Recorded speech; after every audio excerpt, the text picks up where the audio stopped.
When it comes to socks, I love a short row heel technique. One of my favorite videos I ever did. My cat, be quiet. Shh. I am very, very partial to, oh my God, Leela, shut up. I know. The cat, Lilo, she was quiet right up until I started shooting. All right, we're gonna have to just carry on. Hey fiber friends, welcome to my channel. And if you don't already know, I love a short row heel. I love sock knitting, and there are so many ways to turn the heel in socks, and I love exploring all the techniques, but short row heels just stay the warmest in the cockles of my heart. For me personally, short row heels just fit really well. I really enjoy working short rows. It's a fun technique, and once you know how to do it, it's really easy to remember without having to look at a bunch of references. However, I do know that short rows don't always fit other people's feet really well. The big complaint about short row heels, at least using the methods that are commonly out there, is that it creates a shallow heel and isn't great for people who have a high instep. But maybe it just needed a whole new think on how we construct the short row heel itself. And Cat Bohrdi, many years ago, came up with a different take on the short row heel, which she called her sweet tomato heel because it was as smooth as a tomato skin. I recently used this technique myself on this sock that I was knitting, and you can see it here. And it is a beautiful, beautiful turn in that heel, and it is very, very smooth. So if you'd like to work a short row heel that might fit a higher instep better, hit subscribe, hit the notification bell, give this video a thumbs up, and let's make the sweet tomato heel.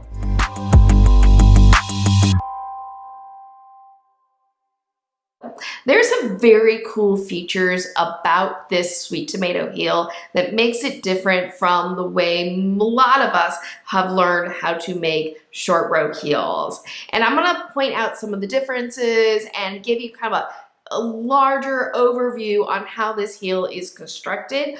But if you want to skip all that and just get right to the demonstration on how to work this heel, I always have timestamps down below so you can skip to any part of the video that you would like to watch. Also down in the description, you will find a list of resources, materials, other video references that relate to today's video that you might find helpful. Some of these will have clearly marked affiliate links, which means if you click on one of those links to do some shopping and you make a purchase, I might earn a small commission, and it does really help support my channel. So if you utilize one of my affiliate links, or you buy me a coffee, or leave me a super thanks as a tip, it is so greatly appreciated. Thank you so much. To understand what makes the sweet tomato heel unique, I think it helps to look at what the typical short row heel looks like. So I've got a sock, another sock. So this here is another short row heel that I made for this sock that I designed many years ago when I decided to challenge myself by designing my own socks. This heel construction is worked basically in two wedges, and each wedge forms a little triangle, and those triangles come together and form a pocket for the heel to sit in. The sweet tomato heel, however, is worked differently. Instead of working it in two wedges, the sweet tomato heel is worked in 3 wedges around the sock. And you can see, even looking at the two, that the sweet tomato heel, the curve of it is more rounded. Notice this is kind of like down and then out. It's a sharper angle to the heel, whereas the sweet tomato heel has a little bit more of a rounded look to it, and it's deeper, okay? But here's the really, really cool thing, I think, about the sweet tomato heel. When you work this short row heel, it gets worked kind of back and forth from the narrowest point of the wedge to the widest point of the wedge, all right? But when you go back to work the second half, you mirror it. So essentially, you have to learn two sets of directions. The sweet tomato heel, every wedge is worked the same way. So once you learn how to do the first wedge of the sweet tomato heel, you know how to make the sweet tomato heel. You are off to the races. And that is a much more simplified construction than what you get with the typical short row heel. And that to me is a big advantage to this heel construction.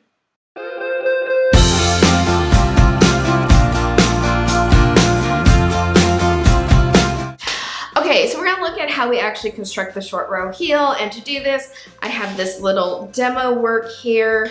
I worked up on bigger stitches, so A, you can see it, and B, so I don't have to knit a whole sock. That said, I have started this sample as if I were going to be working a cuff down sock. However, one thing about all short row heels is it works the same way whether you are working cuff down or toe up. So on my little sample here, I have 60 stitches, and we need to divide up the sock between the heel stitches and the instep stitches. We're gonna think about Schoolhouse Rocks, and 3 is the magic number. And 1/3 of my stitches are gonna be my instep stitches, and 2/3 of my stitches will be the heel stitches. So on my sample, I have 60 stitches, so I'm going to put 20 stitches for my instep on the front half of my magic loop. So this front half of my cable is acting as a stitch holder for these instep stitches while I work on my heel construction on the back 40 stitches. If I were working with DPNs, I would put these 20 stitches on one DPN, and then I would divide the other 40 stitches evenly between 2 needles, and then I would have a 4 needle setup, okay? If I was working with 2 circular needles, I would have 20 stitches on my front needle, and I would have 40 stitches on my back needle. So this heel construction works very well no matter what needle setup you're using. So the first row of the sweet tomato heel is actually really easy. It is a plain row of purl stitches because you can see here, these 40 stitches, which are my heel stitches, I've got the purl side of my sock facing me. So that means I'm gonna start with a plain row of purls to get over to the other side. And once I'm there, we'll start working our short rows. One other thing though I wanna figure out kind of right now, before I'm like kind of into working my short rows, is how many short rows I actually want to work. Now, Cat Bohrdi in her original video said to work until you have about an inch of heel left in the center of your sock, and that's a fine way to do it. I like to take a slightly more planned approach. I'm gonna eyeball how many stitches I think is about an inch. It doesn't have to be exact. So I think about this is an inch right here, and that represents 6 stitches. So I'm gonna subtract 6 stitches from 40, that is 34, and then I'm gonna divide 34 in half, which is 17. So I'm going to knit 17 stitches, place a marker, knit my 6 stitches, place a marker, then knit the rest of this row. So to start this purl row, I'm going to slip the first stitch, and then I'm going to purl my second stitch. And you're gonna wanna make sure that you make that nice and tight, so I pull down a little tighter, and then I'm gonna knit my second stitch, and I want that to be tight. That's gonna help avoid gaps later on to keep that nice and tidy. And now I'm just gonna work across the rest of this row as I already described.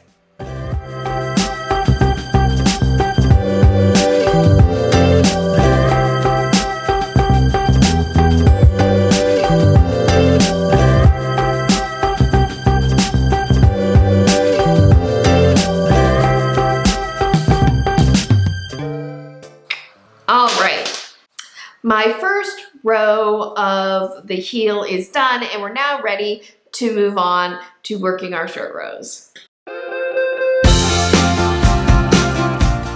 So here's the thing about the sweet tomato short row heel. Cat Bohrdi showed how to do this short row heel with a very specific short row technique that involves no wrapping. That's right, no wraps.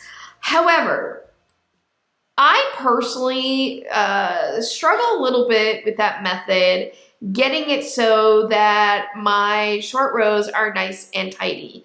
So I'm going to show you today how to do the sweet tomato short row heel utilizing shadow wraps. It's just my preference on what to do.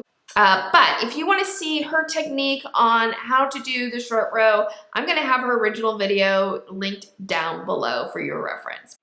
With that said, let's work our first short row. I have the front of the heel facing me, and I'm going to slip the first stitch. And then I'm going to knit across until I am 2 stitches from the end. I'm almost here to the end. There are 2 stitches left on my left needle. This is where my short row action is going to happen. I'm going to use what's called a shadow wrap. If you are familiar with the lifted increase, this is basically doing a lifted increase before you turn your work. So I'm going to take my right needle and I'm just going to dive into the stitch on the row below, knit, throw my yarn, knit, and then I'm going to take that new stitch and put it up on my needle. And if you look closely, you'll see that there are 2 stitches coming out of 1 stitch there.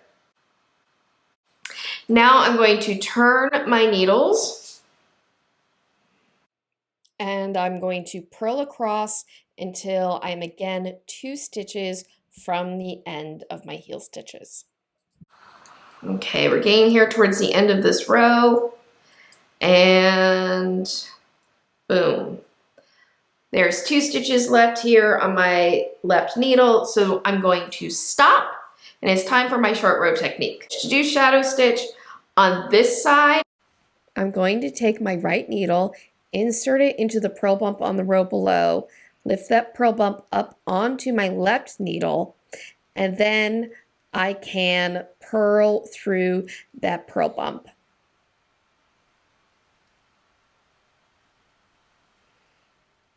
I then transfer that new stitch back onto my left needle.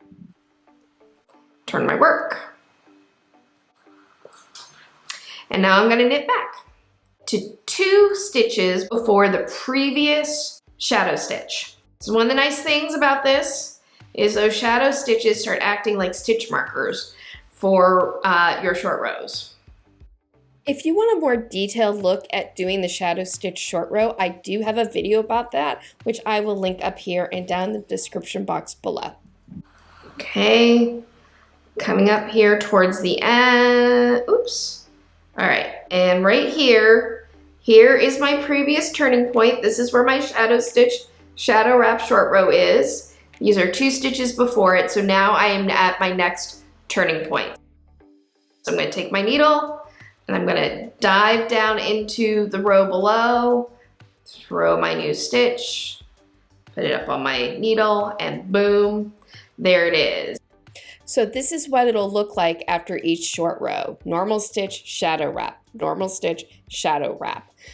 Each shadow wrap you see represents 1 short row. Turn my work, and we're going to purl across until we are 2 stitches before the previous shadow stitch wrap. Okay, I am now 2 stitches from my previous short row, my previous shadow stitch, which is right there, 1, 2. So I'm going to again take my right needle, pick up that purl bump on the row below, get it up onto my left needle, and then purl through the stitch and transfer that new stitch back onto my left needle. Turn my work, and I am ready to keep going. So at this point, I'm gonna just keep going back and forth, working short rows like that, where I work to 2 stitches before my previous turning point, do my short row technique, and then purl back. And I'm gonna go back and forth like that until I get around my stitch markers and have about 1 inch of fabric left in the middle. But for right now, I'm gonna just keep working my short rows.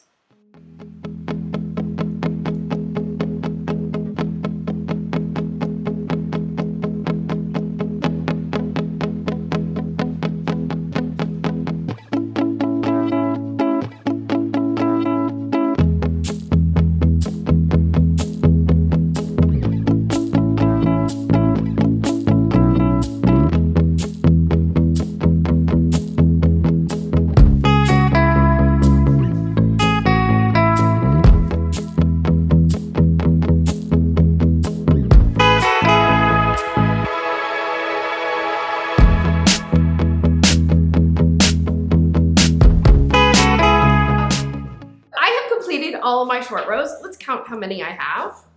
I have 1, 2, 3, 4, 5, 6, 7, 8. And guess what? That makes sense. Remember I had 17 stitches? I divide 17 by the number of stitches that I stopped short by, which is 2. 17 divided by 2 is 8.5. So I have 8 short rows plus this one remainder I'm including in my center stitches. And then I want to make sure I have the same number on both sides, which I should. I have 1, 2, 3, 4, 5, 6, 7, 8. So I have equal number of short rows on both sides. I am now ready to start working my wraps and completing this wedge of my sweet tomato heel.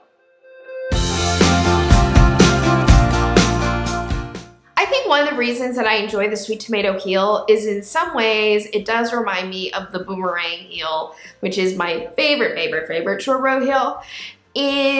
When it's time to finish the wedge, I'll be here in the middle of the heel because I'll just completed my last short row.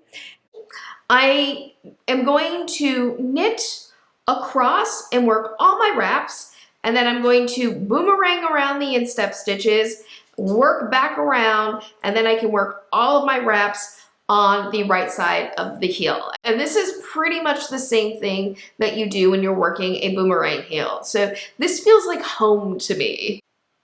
So I'm gonna just start knitting across until I'm gonna drop that stitch marker. I don't need it anymore. And I'm going to drop that stitch marker. I don't need it anymore. And I come to my first shadow wrap stitch. Now the shadow wrap stitch, again, one of the things that's really lovely about this technique is I'm just going to do a knit 2 together to work that together, and boom, it's done. So now I'm going to knit 1, knit 2 together. Knit 1, knit 2 together. Until I get to the end of this row and back to the instep stitches.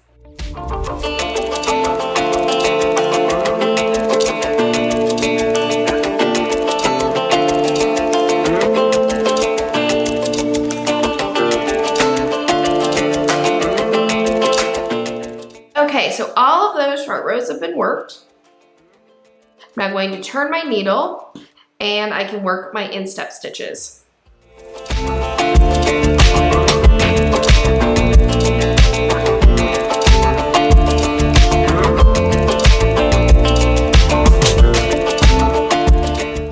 So now I'm back here at the end of my instep stitches, so I'm going to turn my work, get myself resituated here with my magic loop. And I'm going to work the shadow wraps on the right side of the heel. So again, I'm going to knit 1, knit 2 together, knit 1, knit 2 together until I get to my center heel stitches. Okay, so now I've worked all of my wraps. What do I do next? Well, to finish this wedge, I'm just going to keep knitting across until I get to the end of my heel stitches. That is the end of that wedge. And if I were to turn my work, I am right back to what it looked like when we first started, where I have my instep stitches here on my front half of my cable, acting as a stitch marker, and I've got my heel stitches, the wrong side, the purl side of my heel stitches facing me. And remember what I said about this heel turn? Once you learn how to do the first wedge, every other wedge is worked exactly the same. Well, it's true. This is now going to be worked the exact same way as you worked the first wedge. So to work this next row, I'm going to just knit. I'm going to purl a plain row all the way across, turn my work, and then I can start doing my short rows. And I will repeat this process 2 more times for a total of 3 wedges. Once the third wedge is complete, you can just start knitting in the round again. Again, this is a cuff down kind of sock that I have going on. And so for me, once I got to the end of the third wedge, I could just start knitting my foot. straight down my foot and my toe. If I was knitting toe up, once I got to the end of the third wedge, I would start knitting the leg of the sock. So that is the sweet tomato heel that was first designed by Cat Bohrdi. Again, I do want to note that I did this heel construction a little bit differently than how Cat Bohrdi taught it in her original video and in her ebook. She used a technique that was a wrapless short row technique, which is like very innovative and lovely. I just chose not to do it because I prefer utilizing the shadow wrap technique for this heel construction. I feel like I get the same lovely, smooth heel that she achieved. If, however, you want to learn exactly how Cat Bohrdi did her sweet tomato heel and her very innovative short row technique that does not involve any wraps, I will link her original video down in the description box and a link to her ebook on the sweet tomato heel, which includes several sock patterns that were designed specifically with this heel construction. And now I would love to hear from you. What questions do you have? If there's any tips or tricks that you have about the sweet tomato heel or short row heels in general. Have you worked a sweet tomato heel? What is your experience with it? I'd love to hear about it down in the comments below. That is it for me today. I hope that you enjoyed today's video and got some great useful knitting knowledge from it. If so, please make sure to give it a thumbs up and share it with your other sock knitting, loving, fiber wrangling, yarn throwing friends. Sharing videos, liking videos, commenting on videos are all great ways that does help support my channel. If you have not already, also please make sure to subscribe and hit the notification bell. One last thing, if you'd like to take your support just a little bit further, please consider utilizing one of my affiliate links when you are shopping for your, fiber-loving supplies. Or you can always leave me a super thanks or a tip through Buy Me a Coffee. Again, thank you so much for joining me. I hope that you have a wonderful day, evening, weekend, weeknight, whenever you may be watching this. And as always, happy health and happy making. Bye.